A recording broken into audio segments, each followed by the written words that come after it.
negara besar, dan saya sudah pernah kemukakan dalam tulisan saya itu ya itu negara yang sangat berpengaruh. Saya sebut saja Amerika. Dan akhirnya beberapa hari yang lalu kita membaca Profesor Mahfud MD bahwa ada analisis intelijen bahwa yang berperan kepulangan Habib Indonesia itu adalah Amerika Serikat. Artinya apa yang kita ingin baca di sini? Ada pertarungan dua kekuatan besar di dunia, yaitu Amerika dan China ingin menguasai Indonesia. Kita juga di GP Ansor, kemudian dia bertemu dengan ancaman yang sangat serius di dunia ini adalah Cina. Jadi kalau kita melihat dari konstelasi perubahan politik di dunia, itulah yang tengah terjadi di Indonesia. Nah, Amerika Serikat sudah menyelenggarakan pemilu dan sudah berhasil memilih Joe Biden ini, dan kita lihat di Papua itu, apakah ini terjadi dengan sendirinya? Misalnya Benny Wenda memproklamirkan kemerdekaan Papua Barat dan Papua. Jangan-jangan ini ada skenario global yang sudah sering dikemukakan pada kita yang ingin memanfaatkan kelemahan kita, keadaan kita yang terpuruk luar biasa ini, utang kita banyak, kemudian kemiskinan merajalela, PHK banyak dan sebagainya, ingin memecah negeri ini. Dan tentu umat Islam harus berada di garda terdepan untuk mempertahankan keindonesiaan kita, kebersamaan kita, persatuan dan kesatuan kita. Tetapi nampaknya sekarang ini sangat sulit sekali. Sekali lagi, persoalan yang kita hadapi ini, kita mesti dorong supaya dibentuk yang namanya TVF, tim pencari fakta independen yang bisa membuka kejadian ini agar kita tidak saling menyalahkan di antara kita. Saya kira itu barangkali sebagai pengantar dari saya. Sekali lagi terima kasih atas kesempatan yang diberikan untuk berkomunikasi dalam masalah ini. Sekali lagi saya memang menahan diri betul untuk tidak berbicara masalah ini, kan sangat sensitif, tetapi karena diminta Bung Malik ini, jadi saya harus menerima permintaan Bung Malik ini untuk menyampaikan hal-hal, tapi sekali lagi kuncinya itu adalah kita mesti bersama. Yadullahi ma'al jamaah. Kalau kita bersatu, kita bersama-sama, insya Allah Tuhan akan menolong kita dan negeri ini selamat. Itu saja pandangan saya. Terima kasih. Wassalamualaikum warahmatullahi wabarakatuh. Wassalamualaikum warahmatullahi wabarakatuh. Baik, Prof. Musni atas ulasannya yang insya Allah bisa kita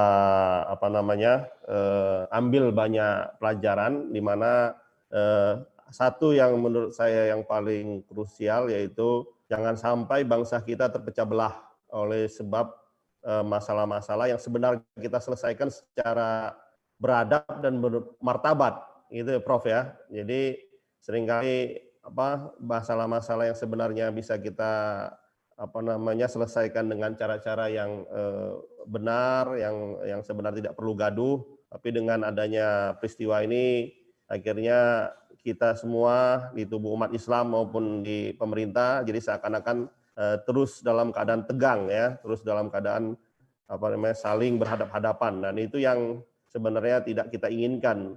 Justru kita ingin bersama-sama untuk membangun bangsa ini, negara ini ke arah yang sesuai dengan amanat dari pembukaan Undang-Undang Dasar 45, kesejahteraan lahir batin bagi kita semua. Baik, mungkin di sini Pak Abdurrahman Fadli, silakan mungkin bisa saya buka dulu ininya suaranya, silakan Pak Abdurrahman Fadli. Oke, bismillahirrahmanirrahim. Assalamualaikum warahmatullahi wabarakatuh. Saya diundang Bang Malik karena sebenarnya mau ikut nimbrung saja, tapi beliau setengah memaksa saya untuk iya, jadi kita santai-santai saja, dan ini saya anggap sebagai diskusi yang mencoba untuk membuka wawasan kita agar kemudian kita sebagai umat bisa melihat persoalan ini secara lebih jernih. Pertama, saya ingin membuat konstatasi yang penting saya kira. Pertama begini, saya melihat dinamika politik satu bangsa itu tidak pernah lepas dari konteks internasionalnya. Jadi dia tidak pernah berdiri sendiri, gitu kan. Meskipun sifatnya lokalistik, tetapi biasanya selalu ada pemain-pemain lain di luar sana untuk menciptakan satu situasi dan kondisi di dalam negeri, dalam suatu negara. Di situ ada banyak pemain, apakah itu state actors atau political actor di dalam sebuah negara itu. Katakanlah kasus Papua hari ini, itu mencerminkan ada state actor, ada personal actors. Tentu ada turunan-turunannya ketika terjadi satu persoalan di sebuah negara, itu pasti ada turunan-turunannya, ada jejaringnya, ada bingkainya, ada otaknya, ada intelektualnya, ada pengatur strateginya, ada pendananya, dan ada banyak hal yang kemudian sebuah gerakan atau dinamika itu terjadi. Hari ini sampai ke depan saya kira kawasan yang paling studi saya tentang Timur Tengah biasanya kemarin, dinamika Timur Tengah itu akan menjadi hotspot dunia. Kenapa? Karena banyak unsur di sana, mulai dari energi, isu-isu agama, ya, dan agama lahir di sana, perseteruan politik, mulai kabilah-kabilah itu ada di sana, antar unsur-unsur dari masyarakat itu juga tumplek di sana. Dan namanya Timur Tengah akan terus menjadi hotspot dunia. Nah sekarang mereka itu berpendar konflik-konflik itu kemudian tersebar ke seluruh dunia termasuk Indonesia. Dan Papua itu sebenarnya harus kalau kita konsen pada integrasi, pada pentingnya Negara Kesatuan Republik Indonesia, maka TNI dan polisi itu harus serius untuk melihat Papua itu sebagai gejala yang membahayakan negara ini, NKRI ini. Kalau mereka sering gemar-gembor tentang pentingnya Negara Kesatuan Republik Indonesia, NKRI harga mati, maka mereka ya sebagai aparatur negara itu harus konsen pada persoalan-persoalan yang potensial menciptakan disintegrasi bangsa. Nah, terkait dengan persoalan yang bersifat semalam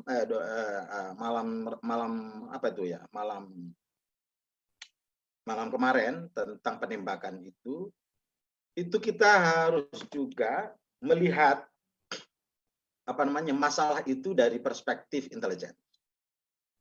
Ada catatan yang ditulis oleh ex Wakil Kepala BIN Pak As'ad Ali ya, As'ad Ali yang kemudian juga menjadi Waketum PBNU bersama Ketua PBNU. Halo, Ya, silakan. masih terdengar ya? Masih. Ya. Jadi kalau tujuannya adalah penjejakan, ya, surveillance, maka seharusnya polisi bersikukuh pada atau tetap menjaga posisinya sebagai surveillance. Penjejakan fisik itu sesungguhnya hanyalah untuk melihat di mana posisi Habib Rizik. Mestinya kan begitu. Kalau Habib Rizik itu merupakan TO, ya, target operasi dari kerja-kerja kepolisian. Nah, tapi ternyata kan sampai diketahui itu kan berarti tidak profesional cara surveillance-nya gitu. Tidak mengikutinya, mereka kukuh pada itu. Saya tidak mengerti apakah petugas yang ada di lapangan itu cukup profesional atau tidak gitu kan, atau mungkin saja yang disuruh bekerja itu adalah anak-anak muda yang belum memiliki pengalaman yang cukup dalam dunia intelijen. Mestinya kan tidak terlihat. Karena targetnya adalah ingin mengetahui di mana posisi Habib Rizik pada saat itu, gitu kan. Menarik juga analisis Pak Said itu, Pak As'ad itu. kalau memang tujuannya lain. Nah, itu lain. Jadi kalau surveillance murni, maka mestinya polisi melakukan itu kalau perlu tidak ketahuan kan gitu. Tapi ini sempat diketahui dan bahkan melakukan tindakan-tindakan yang backfire terhadap polisi itu sendiri. Sampai membunuh itu kan sesuatu yang pekerjaan intelligence yang tidak sesuai dengan target gitu. Ini yang harus diwaspadai, cara-cara kerja begini ini kan saya kira kepolisian harus melakukan introspeksi ke dalam ya, sampai terjadi korban itu kan sesuatu yang kecerobohan gitu, tidak ada kehati-hatian gitu. Saya kira ini penting disampaikan atau diinsafi benar oleh kepolisian, karena kepolisian itu adalah sebuah lembaga negara yang kita punya semuanya, dan itu harus dijaga kredibilitasnya di dalam masyarakat. Kalau orang tidak percaya lagi pada kepolisian, ini kan bahaya sekali gitu kan. Karena polisi itu instrumen negara untuk melakukan penertiban dalam masyarakat. Tidak boleh mereka sampai kehilangan kepercayaan. Saya tidak tahu apakah perintah penembakan itu adalah the other command. Jadi masuk perintah lain. Mungkin pertama adalah penyelidikan ya, atau pengintaian misalnya. Nah, pekerjaan pengintaian itu mestinya harus dijaga dengan sepenuh jiwa oleh aparat-aparat kepolisian. Jangan kemudian itu mereka menerima misalnya perintah-perintah lain di luar surveillance itu. Karena itu keluar dari target yang dikehendaki. Nah, itu saya kira kepolisian perlu memperbaiki kinerjanya agar mereka itu tidak melahirkan tindakan-tindakan yang kontraproduktif terhadap tugas pokok dan fungsi dari kepolisian itu sendiri. Oleh karena itu, kemarin sudah tersebar ada 2 versi, yakni dari pihak kepolisian maupun dari pihak FPI yang disampaikan oleh Munarman itu sebagai sekjen organisasi. Saya kira 2 pandangan itu harus kita insafi benar sebagai 2 pandangan yang berbeda, dan oleh karena itu harus ada wasit untuk mengklarifikasi, memperjelas, memperterang dari kegelapan dan dari fakta-fakta yang dibangun oleh dua kelompok ini ya, kelompok korban dan kelompok penegak hukum misalnya, itu harus dilakukan tindakan tengah, upaya tengah. Upaya tengah itu penting untuk melihat siapa yang kemudian benar dalam kasus ini dan siapa yang salah dalam kasus ini gitu. Kalau kita lihat beberapa peristiwa-peristiwa sebelumnya, memang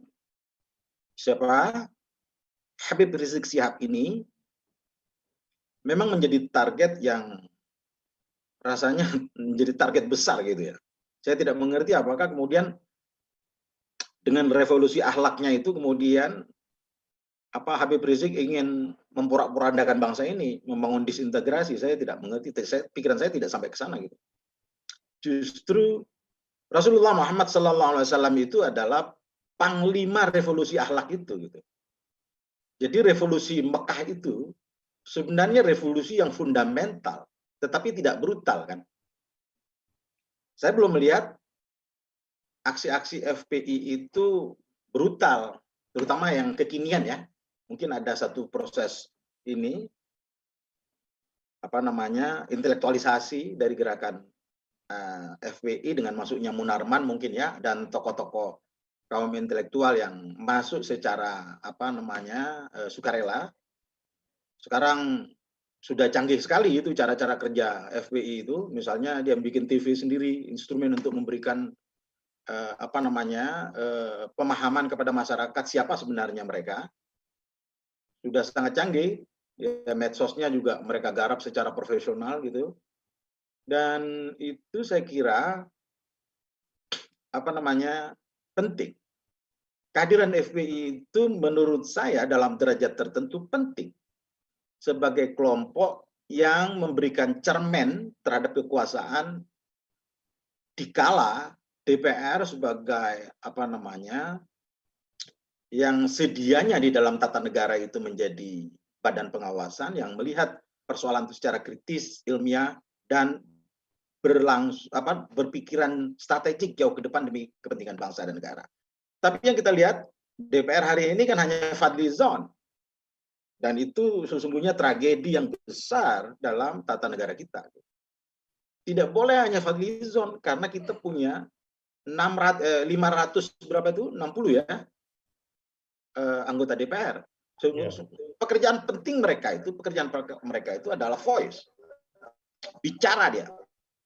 Jadi bicaranya itulah yang kita bayar, karena dia harus punya fungsi oposisional dalam quote and quote sebagai koreksi terhadap kerja-kerja pemerintah yang menyimpang dari tugas-tugas legislatif yang seharusnya.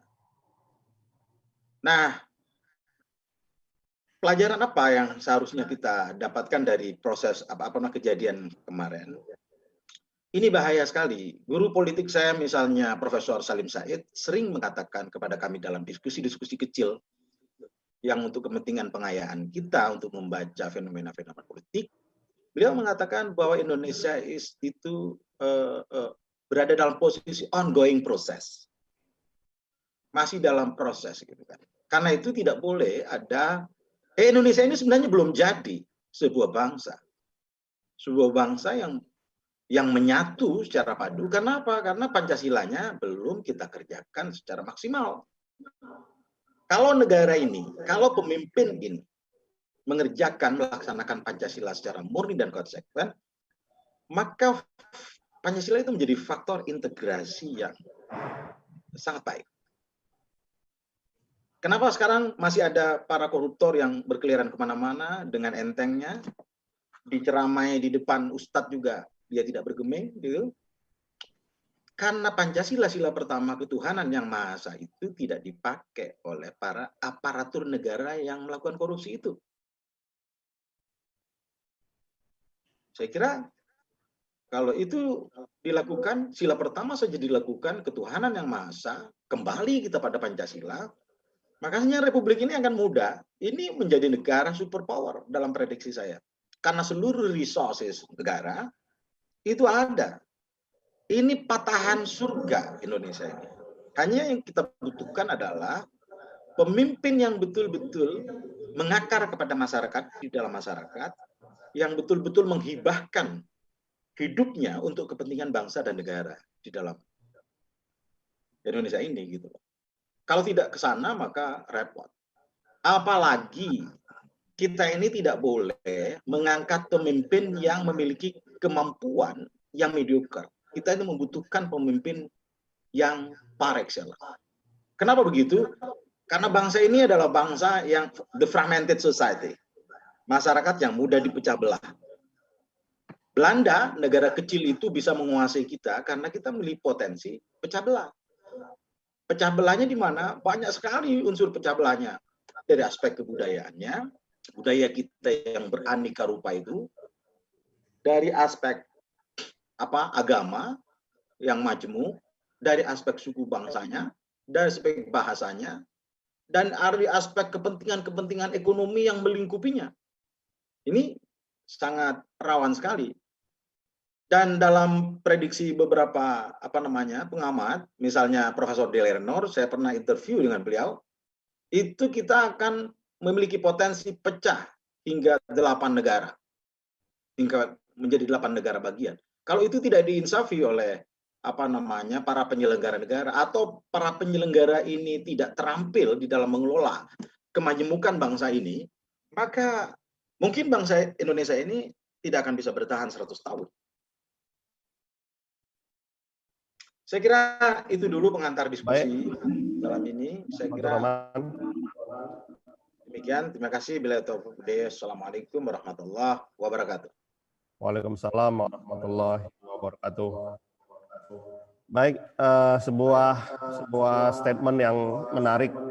Saya tadi sudah sampaikan seperti yang disampaikan oleh Pak Fadlon Fadli bahwa bangsa ini perlu sama-sama duduk bersama lah ya untuk mencari jalan keluar. Kemudian bangsa ini cukup besar ya, bisa menjadi negara yang maju untuk bisa kita sama-sama rawat ya demi masa depan anak bangsa kita. Tapi dengan adanya masalah-masalah yang seperti ini, kita nampaknya agak setback mungkin ya Pak Mahathir ya.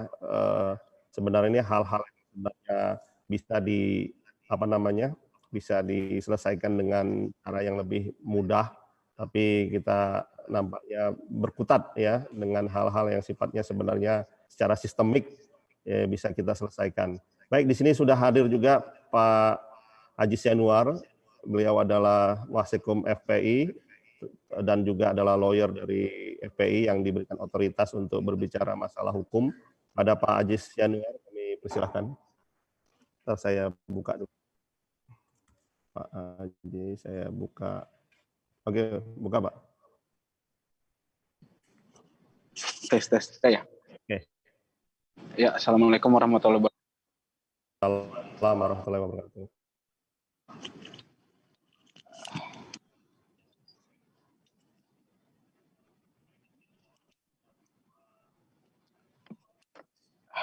Baik, alhamdulillah. Nahmaduhu wa nasta'inuhu wa nastaghfiruh wa na'udzubillahi min syururi anfusina wa min sayyiati a'malina. May yahdihillahu fala mudilla lahu wa may yudlil fala hadiya lahu. Asyhadu an la ilaha illallah wa asyhadu anna Muhammadan abduhu wa rasuluhu la nabiyya ba'da. Pada kesempatan ini saya bermaksud menjelaskan sedikit banyak terkait dengan perkembangan kasus baik yang terkini terkait Habib Rizik Syihab maupun dari Front Pembela Islam atau FPI. Yang pertama adalah terkait dengan kasus yang dituduhkan oleh Habib Rizik Syihab dalam hari ini terkait kerumunan. Dalam kesempatan ini saya sedikit banyak ingin membuka wawasan yang mungkin mendasar, akan tetapi ini sangat penting terkait hal yang tadi saya bahas pertama tentang dugaan tindak pidana kerumunan kepada Habib Rizik Syihab. Yang pertama adalah perlu diketahui pada awalnya permasalahan ini bergulir itu kurang lebih 1 pekan sejak acara Maulid digelar, yang kita sudah sama-sama tahu beberapa waktu yang lalu. Nah, itu dijelaskan oleh kami bahwa pertama-tama itu pasal tuduhan terhadap kasus ini itu adalah pasal 93 Undang-Undang 6 tahun 2018 dan junto pasal 9 undang-undang yang sama, junto pasal 216 KUHP. Artinya kalau kita bisa melihat ini secara gampangnya itu ancaman hukumannya itu tidak kurang lebih 1 tahun lah. Nah, untuk kemudian proses ini bergulir di Polda Metro Jaya. Kemudian ada 1 saksi sudah dipanggil untuk, mungkin bukan dipanggil ya, tapi diundang untuk melakukan klarifikasi. Nah, alhamdulillah waktu itu juga kami yang mendampingi. Di situ stressing pointnya adalah terkait dengan kerumunan di acara Maulid dan akad nikah pernikahan.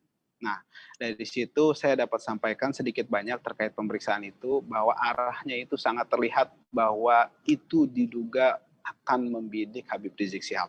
Padahal secara hukum sudah kita sampaikan berdasarkan fakta-fakta bukti yang ada, bahwa Habib Rizik Syihab di situ hanya sebagai peserta. Artinya yang bertanggung jawab adalah panitia. Kita sampaikan semuanya secara gamblang dan menyeluruh dan komprehensif. Akhirnya di situ titik calon tanda petik tersangka itu adalah pihak panitia. Akan tetapi entah bagaimana ala kulli hal dalam perjalanan kurang lebih 1 atau 2 pekan berubah menjadi masuknya pasal 160, adanya terlapor yaitu IB HRS atau Habib Rizik Syihab. Nah, ini sangat menarik. Kenapa? Karena pelaporan itu terjadi menurut surat tersebut karena sudah masuk ke penyidikan langsung. Surat tersebut tertanggal 25 November 2020 pelaporannya. Kemudian tanggal 26 November itu keluar sprindik atau surat perintah penyidikan sekaligus SPDP kepada jaksa. Ini sangat luar biasa dalam proses hukum di Republik ini dan sangat mungkin kalau saya boleh katakan pantas untuk masuk Museum Rekor Indonesia. Kemudian tidak sampai di situ, kemudian tanggal 27-nya dipanggillah yang tadinya sudah memberikan klarifikasi. Dengan kaget kita menerima ancaman ada pasal 160 di situ, menghasut dengan tambahan peristiwa di Tebet, Jakarta. Kita dapat menduga secara analisa hukum bahwa ini jelas membidik Habib Rizik.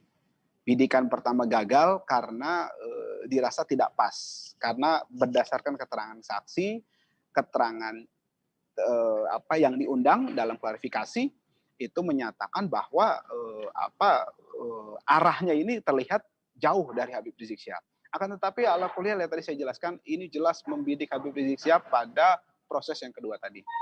Bergulir sampai saat ini kita sudah tahu bahwa sampai saat ini sudah memasuki panggilan kedua, itu hari Senin yang lalu kepada Habib Rizik Syihab dan kepada Habib Hanif. Adapun kepada saksi-saksi yang lainnya itu masih panggilan pertama. Ada satu kasus lagi di Jawa Barat di Megamendung terkait kerumunan di sana, itu sampai detik ini masih konsisten dengan yang saya kemukakan di awal tadi. Hanya pasal 216 dan pasal-pasal 93 dan pasal 9 Undang-Undang 6 2018. Artinya ancaman hukumannya masih di bawah 2 tahun, kemudian juga jauh untuk membidik Habib Rizik Syihab. Nah, itu saya lihat memang dalam hal ini nyata ini tidak terlihat, akan tetapi kita bisa merasakan kenyataan ini bahwa memang bidikan ini untuk Habib Rizik Syihab.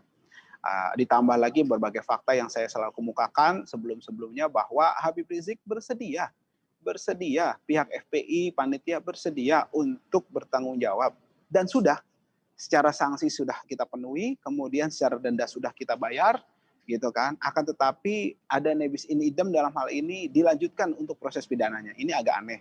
Sementara di wilayah lain kita lihat, saya selalu berulang-ulang katakan di Solo, di Surabaya, kerumunan yang sama di Minahasa yang kemarin belum lama setelah perkara yang bergulir juga tidak ada kok. Itu lebih besar malah itu dibandingkan yang lain-lain tadi saya sebut. Ada juga di Banyumas, ada di Indramayu, kemudian di Surabaya tadi saya sudah jelaskan. Itu sama sekali jangankan sanksi hukum pidana, denda dan sanksi pun tidak ada. Malah saling lempar-lempar, yang Bawaslu bilang itu urusan polisi, yang polisi bilang ini urusan Bawaslu. Artinya seakan-akan kalau dari perspektif kami sebagai kuasa hukum adalah hukum ini hanya tegak dan lurus, keras terhadap Habib Rizik Syihab dan beberapa pihak yang terkait dengannya, akan tetapi tak berdaya terhadap selain beliau dan yang terkait dengannya. Atau dengan kata lain saya juga sampaikan, hukum ini Indonesianya hanya di sekitar Petamburan saja. Artinya yang lain-lainnya itu sepertinya luput dari wilayah Indonesia, undang-undang tidak berdaya di tempat-tempat tersebut. Kemudian lanjut ke peristiwa kemarin, kita sama-sama tahu yang sangat memilukan, innalillahi wa inna ilaihi rajiun, kita sangat berduka cita terhadap syahidnya 6 orang laskar khusus atau Laksus pengawal Habib Rizik Syihab. Nah, saya sedikit mau meluruskan bahwa narasi Laksus ini diinterpretasikan oleh berbagai pihak sebagai laskar khusus membawa senjata api. Ya, kemudian ada lagi laskar khusus yang memang ada tugas khusus dibanding laskar lainnya. Saya jelaskan di sini bahwa laskar khusus dimaksud itu adalah laskar khusus untuk mengawal Habib Rizik Syihab dan keluarganya. Artinya tidak ada urusan dengan senjata api karena mereka termasuk laskar FPI secara umum, di mana dalam KTA-nya jelas, dalam undang-undangnya aturan kita jelas bahwa Laskar FPI dilarang untuk membawa apalagi menggunakan senjata api termasuk di dalamnya senjata tajam. Oleh karena itu kita sangat menyesalkan narasi-narasi terhadap almarhum sudah meninggal dunia difitnah pula. Ini saya rasa kekejaman ini jarang-jarang terjadi. Mungkin salah satunya di Israel dan salah duanya di Indonesia. Kemudian kita sampaikan juga mengenai kronologis. Tadi pagi sudah disampaikan resmi dari DPP FPI terkait kronologis bagaimana versi dari pihak FPI terkait dengan jatuhnya korban atas peristiwa kemarin. Mungkin nanti bisa dijelaskan jika ada tanya jawab atau hal lainnya, tapi sudah menyebar kronologis versi FPI. Kemudian juga di situ jelas membantah narasi bahwa sudah ada rencana penyerangan. Saya sedikit inti poinnya saja. Yang pertama adalah tugas Laskar itu mengawal.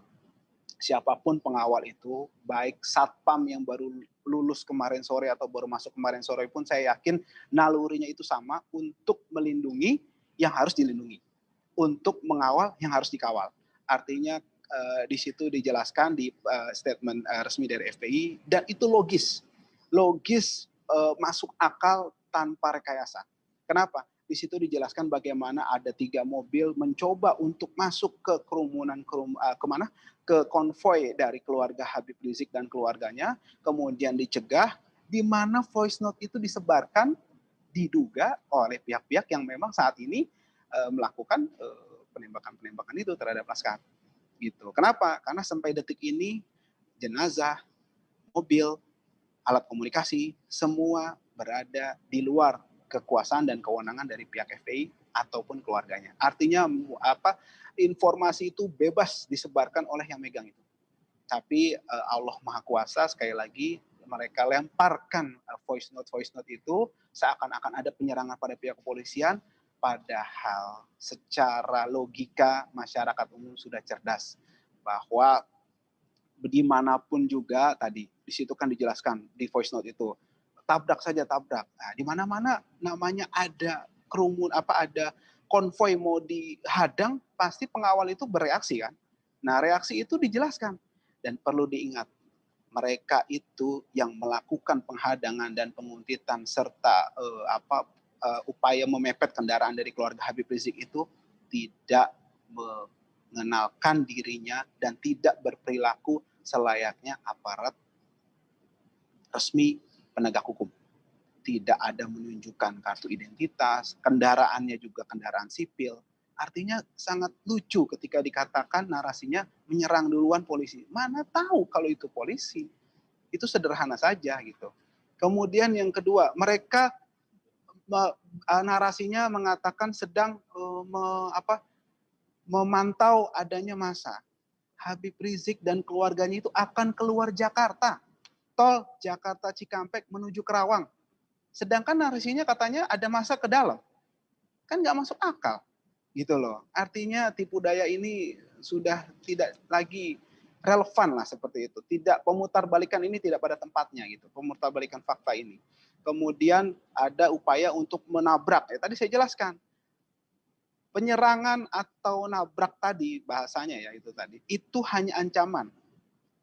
Faktanya kita sampai detik ini tidak melihat ada satupun mobil rusak dari pihak tadi sipil yang akhirnya mengaku sebagai aparat. Itu fakta. Kemudian yang kedua, faktanya kita tidak melihat di situ ada bekas serpihan di jalan tol itu. Pintu tol Kerawang Timur, Kerawang Barat tidak ada. Artinya kita menduga sebagaimana versi dari FPI tadi, kawan-kawan yang syahid tadi dibawa ke suatu tempat, setelah dipepet kemudian dihabisi, sebagaimana pernyataan dari resmi DPP FPI tadi. Makanya dari itu saya sedikit menyampaikan bahwa ini ada upaya extrajudicial killing terhadap rakyat Indonesia dalam hari ini Laksus FPI yang mereka bagaimanapun juga masih dilindungi undang-undang, masih dilindungi oleh undang-undang hak asasi manusia, masih manusia yang kita sama-sama harus junjung tinggi harkat martabatnya. Oleh karena itu kita akan memproses hal ini.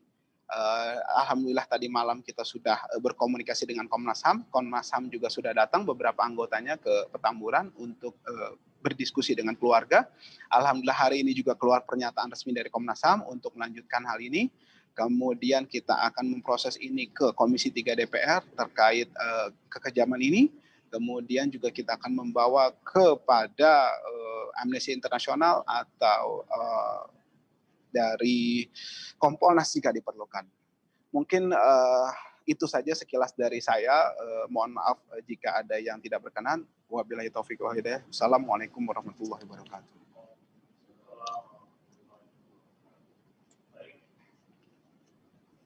Baik, terima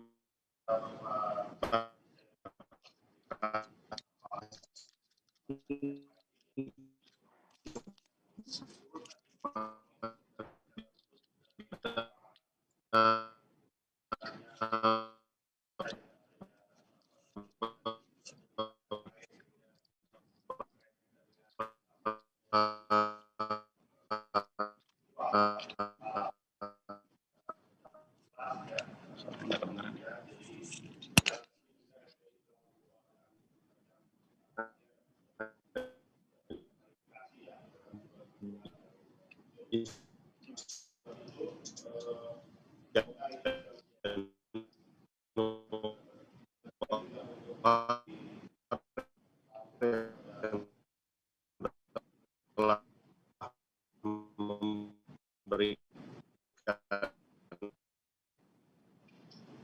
Putus-putus, Pak.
Beliau sedang mencari kan? Coba lo tulis belum? Untuk mau lapor ke IB. Tulis ya, ditulis ya. Soalnya tadi lo baca tuh di YouTube udah selesai. Ya, mau forward kan lo yang ada di sini. Pak Malik, gue tunggu ya.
Baik, mohon maaf tadi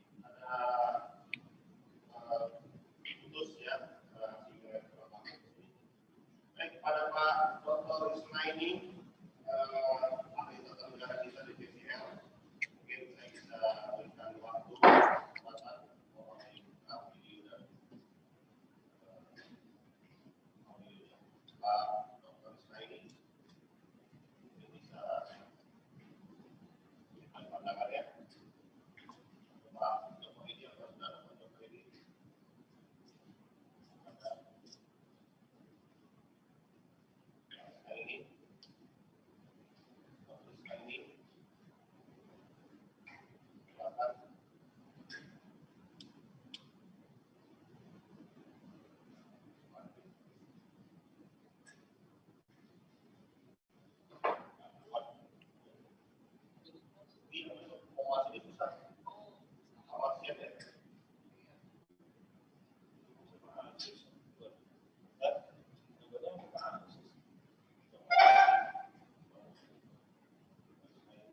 Hah?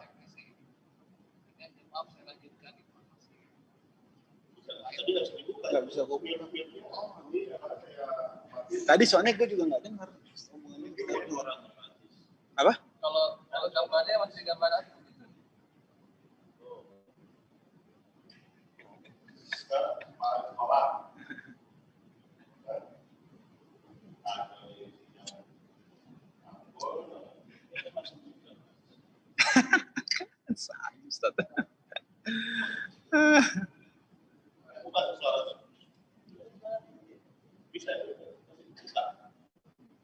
Tapi kan giliran si itu Pak sekarang.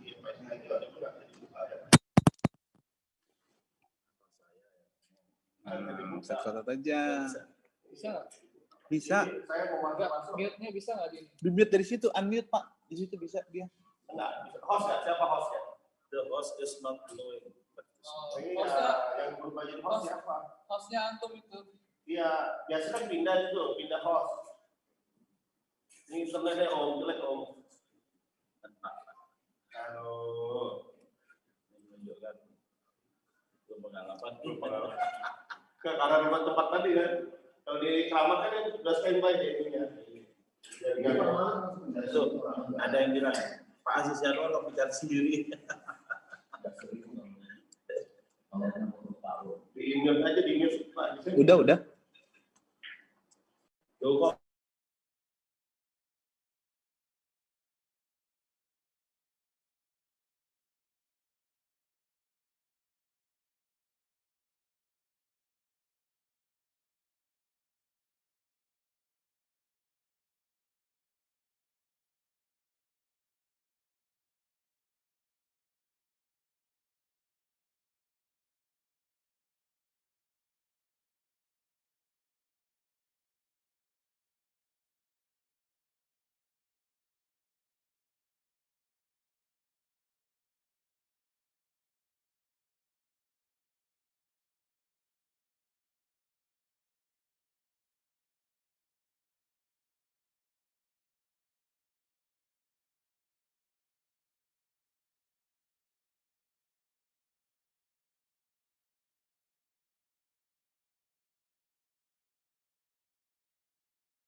Pak Indra. Silakan Pak Indra. Sudah jadi host. Pak Indra suruh. Oke ya, sudah masuk ya? Iya. Silakan Pak Indra. Ya, assalamualaikum warahmatullahi wabarakatuh. Assalamualaikum warahmatullahi wabarakatuh. Silakan, Dr. Lisa. Ya, alhamdulillah. Silakan Pak Indra. Saya off cam aja ya, karena Ya, langsung, memang. silakan. Ya, silakan. Jadi begini, dikaitkan dengan 3 Ya. pembahas yang lalu, saya lebih fokus ke persoalan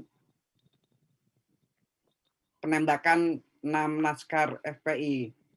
Pertama, ini Oke. merupakan satu hikmah yang memang membuktikan kebenaran ayat Allah yang menyatakan bahwa wa makaru wa makarullahu wallahu khairul makirin.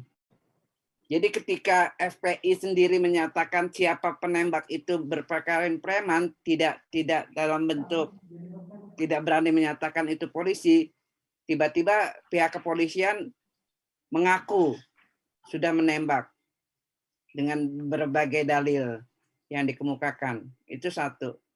Kedua, jelas dalam pertarungan global dibutuhkan satu aktor yang bisa mempersatukan umat. Nah, aktor yang bisa mempersatukan umat sekarang ini HRS, tidak ada yang lain. Nah, ini jadi persoalan. Nah, dari perspektif tata negara kita bisa lihat bahwa ada satu kelompok yang menyatakan apabila dirinya kuat, dia akan mempertontonkan kesombongannya. Dalam hal ini pihak komunis. Komunis itu memiliki 3 strategi. Dia diam, merayap, ketika dia lemah, dia akan menguasai parlemen ketika dia merasa dirinya kuat, dan dia akan congkak ketika dia menyatakan diri sebagai kekuatan yang real. Ini sudah terbukti dengan rencana-rencana yang dikemukakan, baik dalam mengubah Pancasila menjadi Trisila dan Ekasila dan segala macam, yang itu tidak dikehendaki bagi persatuan umat. Nah, saya teringat ini mungkin Dr. Indra ya, Martian ini pernah menulis buku tentang Ustadz Basir. Ustadz Basir, betul, Dr. Isna ini. Nah, kejadian yang sama itu sama ketika Habib Rizik ini dijadikan target operasi. Nggak ada kesalahan apapun dari Ustadz Basir, tapi kemudian diculik ketika pulang dari dakwah. Nah, ketika dinyatakan tadi pengacara dari FPI, berbagai kesalahan ditudingkan dengan anggapan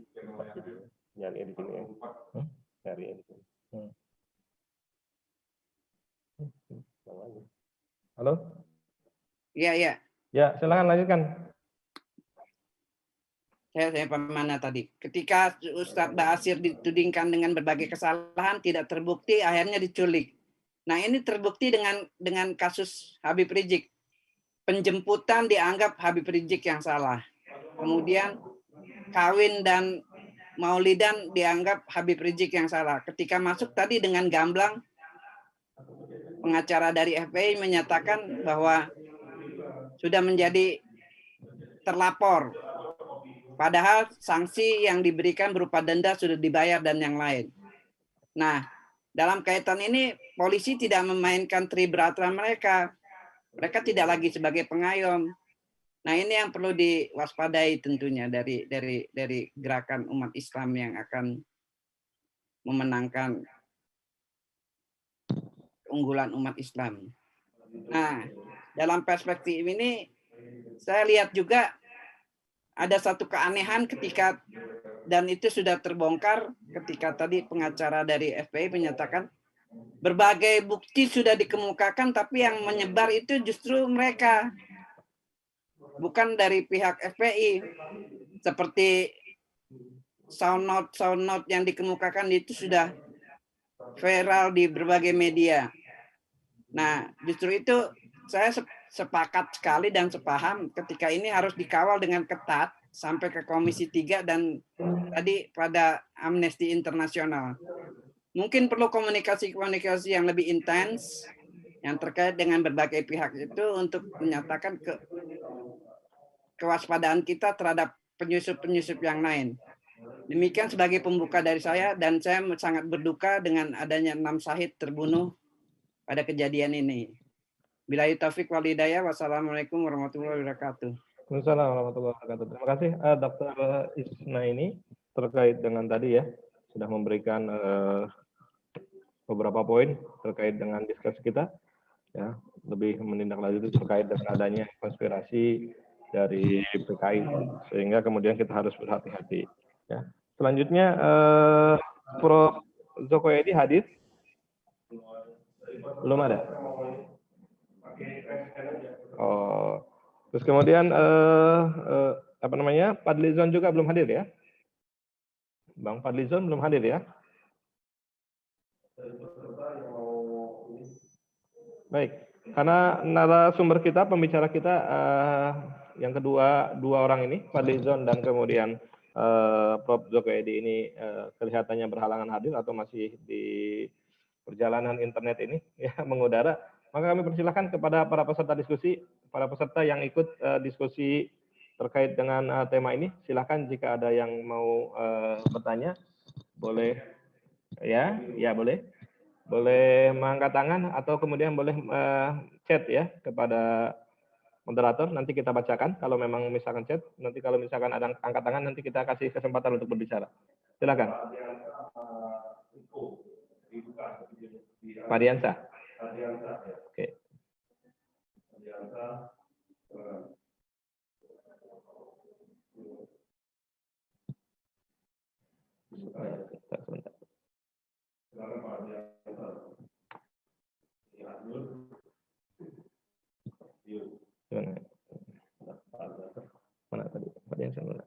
Adriansa.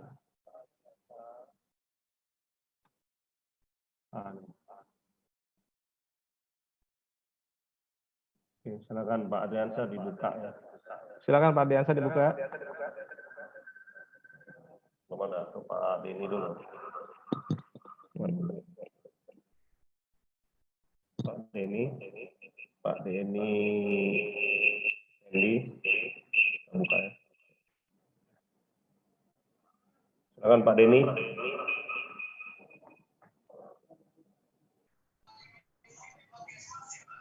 Terima kasih Bapak Dr. Indra Martian atas dipersilakan saya untuk bertanya. Terkait pertanyaan saya sebenarnya sudah saya lontarkan di kolom chat. Oke, langsung aja Pak Denny ya. Kita belum sempat baca terkait dengan komennya nih. Oke, terkait pertanyaan ini saya tujukan kepada Bapak Ajis Januar. Yang pertama itu tadi kan beliau mengatakan bahwasanya hukum itu lebih keras kepada kelompok Rizik Sihab atau FPI. Jadi pertanyaan saya, jika dilihat dari aspek hukum dari pandangan Pak Ajis tadi yang mengatakan lebih keras atau ditekankan pada kelompok Habib Rizik Sihab, apakah hal tersebut dapat dibawa ke Mahkamah Internasional atas dasar pelanggaran HAM? Dan hal itu apakah instansi lembaga independen tersebut dapat dibubarkan atas dasar kejadian tersebut? Pertanyaan kedua ditujukan kepada Bapak Fatur Rahman Fadli. Terkait dinamika politik yang Bapak jelaskan tadi, apakah kepulangan Habib Rizik Sihab memang sudah dijegal atau konsep sedemikian mungkin oleh pemerintah Indonesia dengan memperalat TNI Polri? Di samping itu, terkait penembakan pengawal Habib Rizik Sihab, akankah instansi independen tersebut dapat dibenci oleh masyarakat Indonesia atas dasar pandangan penembakan yang dijelaskan oleh pihak FPI dengan atas dasar yang berbeda penjelasan oleh Polri tersebut? Mungkin barangkali itu aja Bapak Indra Martian. Ya, Terima kasih. Baik, terima kasih ya. Pak Denny Effendi, terima kasih. Mohon di-unmute lagi untuk ininya, mikrofonnya. Kita ke Pak Ajis Januar. Dengar tadi pertanyaannya, Pak Ajis? Ada, coba kurang lengkap tadi, boleh diulang kalau ya bisa. Terkait dengan hukum itu, ya kesannya kerasnya kepada Habib Rizik saja. Nah, apakah hal ini bisa dibawa ke Komisi Internasional Hak Asasi? Ya, sebenarnya itu kalau saya sampaikan masuk ya, karena Indonesia sudah meratifikasi ketentuan undang-undang terkait hak asasi manusia yang dituangkan ke dalam Undang-Undang Nomor 39 Tahun 99 tentang hak asasi manusia. Dan itu memungkinkan saja, akan tetapi kita bukan bermaksud pesimis, tapi sedikit kita akan sampaikan terkait berbagai pelanggaran-pelanggaran hak asasi manusia yang lalu, antara lain dari kasus Tanjung Priok, Talang Sari, dan sebagainya. Itu kita agak pesimis dan kita lebih cenderung untuk fokus menurut saya dalam mempercepat UKUHP. Kenapa? Karena kewenangan pihak kepolisian yang sangat power body ini itu tidak lepas dari KUHP yang banyak memberikan diskresi-diskresi kepada pihak pemeriksaan di awal dalam hal ini kepolisian terkait penegakan hukum. Oleh karena itu kita mendesak pula kepada Komisi 3 dalam hal ini untuk concern pada setiap pelanggaran-pelanggaran hak asasi manusia, dan termasuk tadi perlakuan tidak sama di hadapan hukum tadi, itu kan jelas melanggar Undang-Undang Dasar 45. Seperti itu. Makanya kita minta mereka untuk lebih keras dan mengoreksi kesalahan-kesalahan dan kekeliruan dari dalam hal ini kita duga dari pihak kepolisian. Kemudian juga kita mengharapkan check and balance yang kuat juga dari media serta masyarakat, karena opini ini zaman saat ini sangat luar biasa ya, dari netizen ini sangat luar biasa. Alhamdulillah suara-suara kebenaran itu masih dapat bersuara meskipun kecil, akan tetapi masih ada harapan. Terkait dengan ketidakadilan tadi, kita mohon doanya supaya bisa untuk mengungkap dan merubahnya menjadi lebih baik ke depannya. Demikian. Baik, Bang Ajis. Ini ada pertanyaan ke Pak Musni. Ya. Nanti kita akan tunjukkan ke Prof. Musni, masih ada di kita. Namun sebelumnya Bang Fatur Rahman Bang Fatur Rahman Fadli masih ada?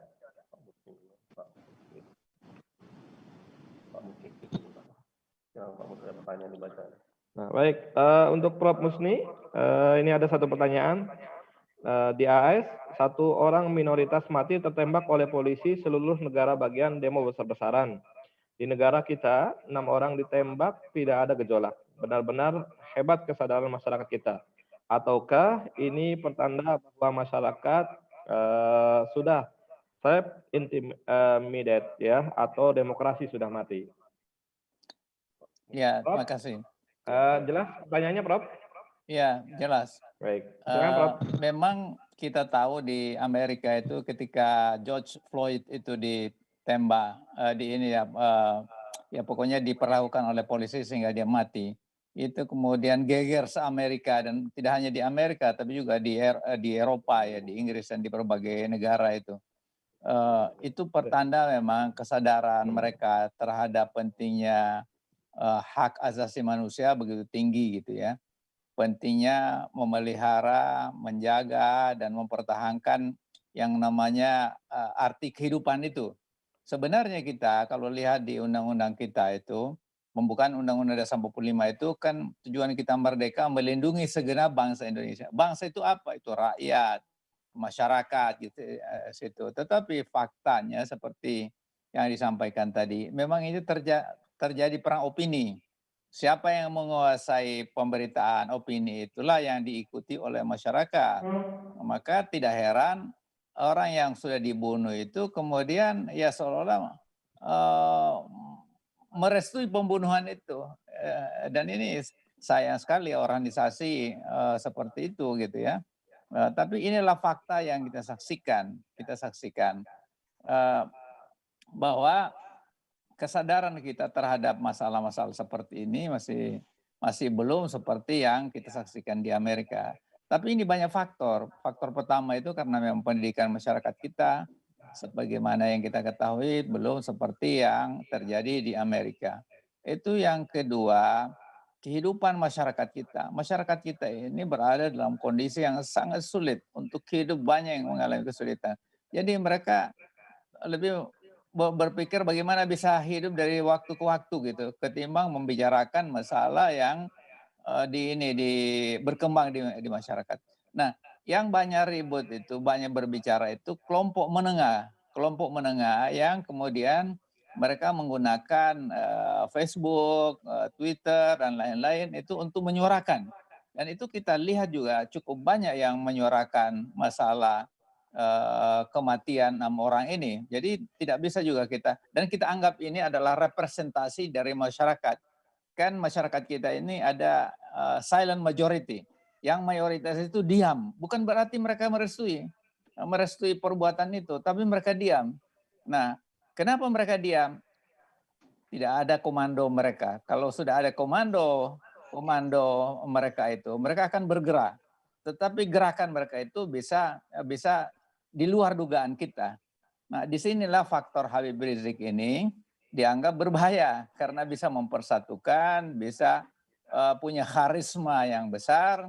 Tetapi kita juga melihat Habib Rizik ini tidak pernah dia menganjurkan untuk melakukan hal-hal yang merusak, apalagi memecah belah negeri ini. Dia bahkan meminta supaya dilakukan rekonsiliasi. Itu pertanda dia keinginan untuk negeri ini baik, negeri ini maju, kita ini bersatu, karena kita tahu semua al-ittihadu asasun najah.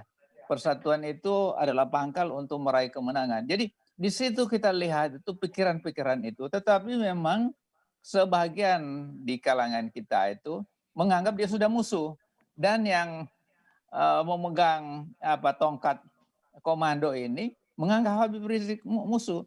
Padahal kalau menurut saya dia adalah bukan musuh. Dia adalah bagian dari kita yang sangat penting perannya untuk membawa kita bersatu, untuk membawa kita maju. Dalam kehidupan demokrasi itu wajar saja ada yang tidak selamanya membebek kepada mereka yang berkuasa, mengeritik, itu bagian dari kehidupan dari masyarakat demokrasi. Dan kalau kita kembali pada Islam itu kan watawasau bil haq watawasau bis sabr. Artinya apa itu? itu mengoreksi, menyampaikan kebenaran, menyampaikan kita upaya bersatu, menyampaikan kesabaran dan sebagainya. Nah, inilah menurut saya yang kita harus suarakan, dan saya selalu menyuarakan betapa pentingnya kita bersatu. Tidak ada salahnya, tidak ada ruginya, bahkan lebih rugi kalau kita menghajar, menghabisi Habib Rizik. Sebab dia bukan musuh, dia adalah bagian kita, dan kita akan kuat. Kita akan kuat kalau kita bersama-sama. Apalagi kita menghadapi separatisme. Separatisme itu tidak bisa kita anggap remeh, karena dia mendapat dukungan internasional. Mana mungkin bisa memproklamirkan begitu kalau tidak mendapatkan dukungan dari mana-mana begitu. Jadi justru itu musuh utama yang kita harus hadapi, dan tidak bisa dihadapi hanya kelompok kecil. Tetapi umat Islam inilah yang kita harus gandeng, harus bersama-sama untuk mempertahankan NKRI itu harga mati gitu. Nah, jangan sampai kita hanya ngomong saja, tetapi dalam praktek kita memecah belah bangsa ini. Jadi saya kira begitu saja ya, pandangan saya. Saya mohon maaf karena jam 3 saya ada acara di luar, saya harus meninggalkan tempat ini. Tapi sekali lagi saya ingin menyampaikan, apa yang kita lihat ini adalah satu harus ambil hikmah, pelajaran, bahwa kita pertama harus berhati-hati, kedua harus bersatu, ketiga harus optimis. Dalam perjuangan itu memang ada pengorbanan-pengorbanan, tapi kalau kita bersatu, kita bersama-sama, dan kita selalu membangun hubungan seperti sekarang ini, insya Allah Tuhan akan menolong kita. Sekali lagi, yadullahi ma'al jamaah. Pertolongan Allah itu akan hadir kalau kita bersama-sama. Tetapi jangan berpikir semua seluruh Indonesia akan bersama dengan kita. Tapi kelompok kecil itu yang solid, yang kuat, akan memenangkan pertarungan. Kam min fi'atin qalilatin ghalabat fi'atan katsiratan biidznillah. Kelompok kecil itu yang dia bersatu, solid, bersama-sama, kemudian menebarkan kebaikan, kebenaran, akan memenangkan perjuangan. Saya kira itu saja. Terima kasih atas perhatian kita semuanya. Wabillahi taufiq wal hidayah. Assalamualaikum warahmatullahi wabarakatuh. Waalaikumsalam warahmatullahi wabarakatuh. Terima kasih Prof. Berkenan berbagi ilmu. Ya, terima kasih. Waktunya untuk bersama kita di diskusi siang hari ini. Kemudian ada beberapa pertanyaan. Yang pertama, tadi menyambung pertanyaan untuk Bang Fathur Rahman Fadli. Ini kelihatannya kalau tadi melihat pernyataan Prof. Musni bahwa yang dijegal ini adalah kekuatan Islam, di mana hari ini tidak bisa dipungkiri bahwa Habib Rizik, the rising star, bahwa ia merupakan tokoh yang hari ini naik ke permukaan mewakili daripada Islam. Ya. Cuma kemudian kelihatannya ini kekuatan Islam ini yang dijegal. Maka pertanyaannya nih dari tadi, bahwa apakah ada indikasi bahwa ada penjagalan terkait dengan Habib Rizik ini dilakukan oleh TNI dan Polri. Silakan Bang Fathur Rahman Fadli. Ya, bismillahirrahmanirrahim. Saya kira begini, setiap penguasa akan menggunakan seluruh fasilitas negara untuk kepentingan mempertahankan negara. Tapi lebih khusus barangkali mempertahankan kekuasaannya secara politik. Karena manusia itu memiliki naluri untuk mempertahankan diri ketika sudah berada di puncak sana, puncak kekuasaan. Dapat 1 periode, pengen 2 periode. Gitu kan. Nah, di situ ada satu proses pentingnya self-defense mechanism secara psikologis, bahwa mereka harus menyadari bahwa kekuasaan itu susah loh. Kalau ingin kita berkuasa secara baik, ya, ingin mengabdi kepada kepentingan masyarakat luas, maka orang berkuasa 5 tahun pun itu sudah sangat capek. Hanya orang-orang yang ambisius, yang memiliki kepentingan di luar prinsip-prinsip orang berkuasa, maka dia ingin lagi dan lagi. Padahal kata Lord Acton, kekuasaan itu memiliki potensi untuk korupsi. Ketika pemimpin itu tidak menyadari bahwa dia ingin berkuasa terus, power tends to corrupt itu akan menjadi fakta, menjadi kenyataan. Ya, mungkin Pak Jokowi tidak menyadari hal ini. Kenapa? Syahwat kekuasaan berarti? Iya, tentu saja syahwat kekuasaan, dan itu ada di mana-mana karena kita sendiri juga dibekali oleh Tuhan dengan potensi nafs, ya, nurani, pikiran, logika, dan nafs. Nafs itulah yang kemudian menggoda kita. Mungkin saja secara pribadi kita tidak ingin berkuasa terus-menerus, tetapi ada linkage politik kita yang kemudian mendorong kita memberikan ayunan-ayunan agar kita terus berkuasa karena kepentingan mereka, kepentingan limited group dari politik itu sendiri yang kemudian memelihara mereka. Siapa saja itu banyak sekali, mulai dari orang-orang yang bergempian, orang-orang yang meng-create seseorang itu menjadi pemimpin, hingga para pengusaha misalnya. Dan itu sebuah jamak ketika kita bicara tentang kekuasaan. Karena itu kekuasaan itu selalu berganti-ganti elit internal politiknya itu. Nah, bagaimana dengan Habib Rizik? Apakah Habib Rizik ini dijegal atau bagaimana? Nah, kalau mengikuti logika yang disampaikan oleh Syahgan dan Nainggolan yang kini mendekam di penjara gara-gara dia bersikap kritis terhadap keadaan ini, maka menurut beliau hanya Habib Rizik yang mampu melakukan negosiasi politik terhadap kekuasaan kita hari ini untuk untuk melakukan negosiasi-negosiasi yang signifikan. DPR itu tidak bisa diharapkan. Tokoh-tokoh umat yang muncul secara formalistik itu tidak memiliki kemampuan. Habib Rizik lah dalam pandangan Syahgan dan Nainggolan, dan saya dalam derajat tertentu setuju, yang mampu melakukan perekatan di dalam masyarakat kita sendiri. Saya kira pendukung Habib Rizik itu bukan hanya Muslim, tetapi juga non-Muslim. Hanya saja mereka mungkin tidak memiliki kesempatan untuk menyampaikan aspirasi mereka secara verbal begitu, dikarenakan mereka sibuk dengan kepentingan mereka sendiri. Begitu pula umat Islam. Hanya saja yang menjadi kendala adalah sampai hari ini kan tidak ada tokoh Islam atau tokoh non-Islam yang mampu memiliki daya panggil seperti Habib Rizik. Habib Rizik itu memiliki daya panggil yang luar biasa. Harus kita akui sendiri itu. Tanpa duit, dia bisa mengorganisasi masyarakat berkumpul untuk mengatakan sesuatu, untuk bermunajat misalnya, untuk Jumat bersama. Itu bahkan mulai dari zaman Rasulullah, itu tidak pernah ada Jumat yang sebesar itu, dan kemudian di-coverage oleh media internasional sebagai 7 juta, tetapi di sini dilecehkan menjadi cuma beberapa ratus ribu gitu. Jadi ini memang Bang Fathur Rahman. Ya. Singkat Bang Fathur Rahman Fadli, ini sebentar lagi bergabung Bang Fadlizon. Oke, saya kira itu ya. Jadi menurut saya memang Habib ini secara politik praktis dianggap membahayakan bagi rezim ini. Mungkin bukan Pak Jokowi ya, tetapi lingkaran-lingkaran Pak Jokowi dan kepentingannya ada di bawahnya. Saya kira itu yang tertakutan. Ya. Saya kira Pak Jokowi juga mungkin bisa menerima. Ya. Gitu ya, saya kira gitu. Baik ya. Makasih Bang Fathur Rahman Fadli. Telah hadir di tengah-tengah kita ini Bang Fadlizon yang tadi kita tunggu untuk membuka diskusi kita, keynote speaker.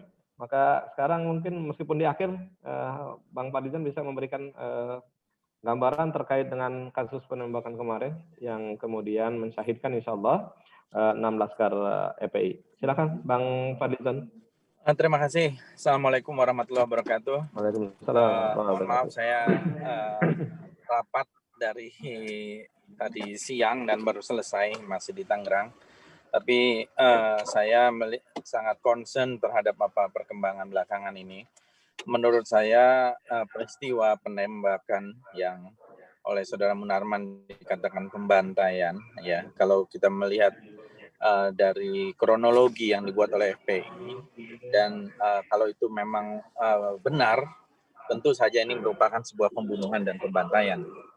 Saya melihat bahwa peristiwa ini sebuah provokasi yang luar biasa kepada umat Islam juga pada umumnya, karena apa yang terjadi pada Habib Rizik ya sejak pulang sampai sekarang itu seperti menjadi sebuah prioritas bagi pemerintah, bagi negara untuk mengatasinya, semacam sebuah kendala, sebagai sebuah bahkan dianggap sebagai musuh gitu ya.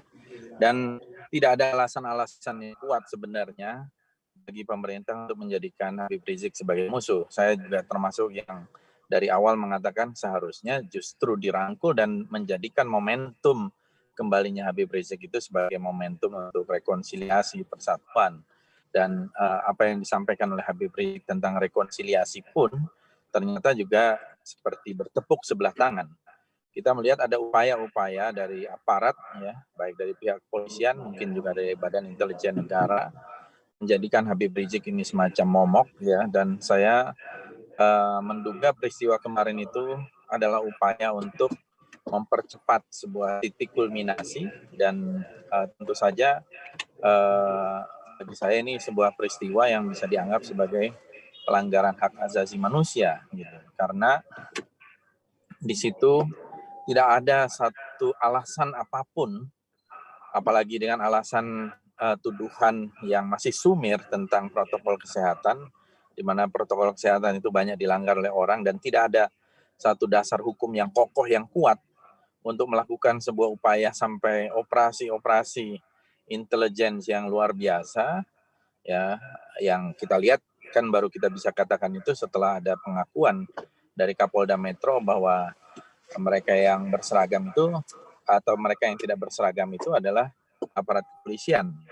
Ini menurut saya harus ada satu langkah untuk menuntut, ya, keadilan. Karena kalau tidak, ini akan menarik demokrasi kita mundur semakin ke belakang dan tidak bisa lagi Indonesia dikatakan sebagai sebuah negara demokrasi, dan otoritarianisme ini saya kira bisa dimulai dari sini karena kelihatan tidak ada sedikit pun rasa penyesalan. Kemudian kita juga tidak melihat ada bela sungkawa dari tokoh-tokoh aparat dan juga dari pimpinan pejabat tinggi negara, ya, saya belum dengar sampai sejauh ini. Dan ini menurut saya sebuah peristiwa yang sungguh mengherankan gitu di tengah mayoritas umat Islam. Bahkan kalau tidak salah sampai urusan jenazah pun sampai sekarang belum bisa dikembalikan, belum bisa diterima oleh pihak keluarga atau yang diberikan kuasa oleh pihak keluarga. Padahal urusan jenazah itu adalah urusan fardu kifayah, ya, bagi yang masih hidup gitu. Dan ini sebuah keanehan gitu. Kenapa tiba-tiba kebijakan dari aparat keamanan begitu ekstrim terhadap Habib Rizik yang menurut saya tidak melanggar sebuah pelanggaran berat. Ini pelanggaran super ringan, ya, soal protokol kesehatan, dan kemudian sudah dibayar kontan dengan denda sebesar Rp50.000. Nah, jadi memang ada sebuah konstruksi yang mungkin nanti kita lihat apa arahnya. Apakah kebijakan Islamofobia memang sudah menguasai rezim pemerintahan sekarang ini, atau hanya segelintir oknum yang merupakan oknum yang memang mempunyai Islamofobia itu. Nah, karena di dalamnya tentu ada sebuah subdivisi dari berbagai macam kepentingan di dalam kepolisian sendiri, mungkin di dalam TNI atau di dalam intelijen atau di dalam pemerintahan gitu ya. Ada satu power struggle, satu power block gitu ya. Tetapi mereka berusaha menciptakan itu melalui sebuah permusuhan, ya, dalam tanda petik terhadap Islam. Dan ini menurut saya tentu akan merugikan dan menciptakan instabilitas yang akan semakin muncak gitu, karena media sosial bisa menyampaikan berbagai macam berita dari perspektif yang berbeda. Agak berbeda di tahun 98 dulu ada semacam TV poll diusahakan gitu ya. Belum ada yang namanya sosial media. Itu pun jebol gitu. Apalagi sekarang di tengah kita mempunyai setiap masyarakat akses terhadap sosial media dari berbagai macam platform, tidak bisa narasi dari pihak aparat keamanan tentang jadi tembak-menembak itu menjadi narasi tunggal gitu ya. Begitu di-challenge oleh FPI, bahwa ini sesungguhnya kejadian, di situ setidaknya sudah ada 2 narasi besar. Dan dari 2 narasi besar itu kemudian rakyat disajikan mana yang paling bisa lebih dipercaya. Saya sendiri dari mendengar 2 narasi itu tentu saja saya lebih percaya kepada narasi yang dikemukakan oleh FPI, oleh Saudara Munarman maupun dari kronologi yang ada dalam rilis gitu ya. Karena itu jauh lebih masuk akal. Sementara narasi polisi itu menurut saya sangat mudah untuk dibantah ya. Apalagi kemudian menggunakan pistol, senjata tajam dan lain-lain, itu adalah bisa saja sebuah cara-cara klasik intelijen di masa lalu gitu ya. Seperti halnya juga narkoba, seringkali juga ada kejadian oknum itu melempar narkoba kepada orang untuk kemudian dituduh sebagai narkoba. Dan saya kira ini narasi ini akan gagal dalam waktu beberapa hari ini, bahkan mungkin sudah gagal gitu ya, dipercaya oleh masyarakat. Dan ketika itu terjadi menurut saya, ini akan menjadi sebuah public distrust yang akan berkembang semakin luas di masyarakat, bahwa apa yang dilakukan oleh aparat keamanan itu adalah sebuah ekstra judicial killing gitu ya. Itu adalah sebuah pembunuhan dan bahkan pembantaian. Dan sudah diakui bahwa yang melakukan itu adalah aparat kepolisian. Dan menurut saya ini akan menyebarkan sebuah public distrust kepada aparat dan bisa menciptakan sebuah social movement, ya, satu gerakan sosial yang merupakan manifestasi dari public distrust atau ketidakpercayaan publik terhadap aparat itu. Kecuali kemudian ada penegakan hukum, penegakan keadilan, dan mereka yang terlibat itu langsung mendapatkan sebuah justice, terutama adalah penegakan hukum terhadap para pelaku. Nah, kalau tidak ada penegakan hukum, saya kira ini akan sangat rawan sekali. Karena masyarakat tentu akan mempertanyakan di mana keadilan hukum, di mana keadilan bagi mereka yang jadi korban. Dan anak-anak ini, adik-adik ini, mereka yang sudah menjadi korban, insya Allah syahid gitu ya, sebagai pejuang-pejuang yang berusaha untuk menjaga Habib Rizik dan keluarga dan rombongan yang ketika itu mereka tidak menggunakan senjata ataupun kekuatan lain, ya menurut saya akan menjadi martir, akan menjadi syuhada yang tentu akan mendapatkan sambutan dari masyarakat. Inilah saya kira salah satu mungkin kenapa juga jenazahnya sampai sekarang belum bisa dikeluarkan, dan ini menurut saya satu hal yang sangat berbahaya dari hak asasi manusia bagi keluarga untuk menerima jenazah dari 6 orang ini. Saya kira ini menurut saya mungkin perlu dilakukan upaya-upaya hukum di samping juga kepada lembaga-lembaga seperti Komnas HAM dan juga lembaga-lembaga lain untuk menciptakan atau menegakkan hukum dan konstitusi kita yang telah dinodai oleh fitnah dan kekejaman ini. Terima kasih. Wassalamualaikum warahmatullahi wabarakatuh.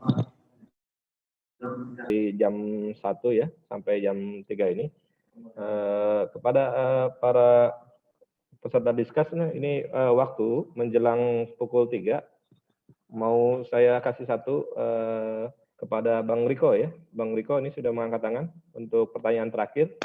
Nanti kita tutup diskus kita pukul 15 pukul 3 ya. Baik, silakan. Pak Riko. Ya, silakan. Lanjut aja, Bang. Lanjut aja. Lanjut aja lagi. Oh, nggak jadi bertanya, Pak Riko? Bang aja deh. Oh, baik. Baik, kalau tidak jadi, Abdul Safi. Pak Muhammad Abdullah Safi, ada?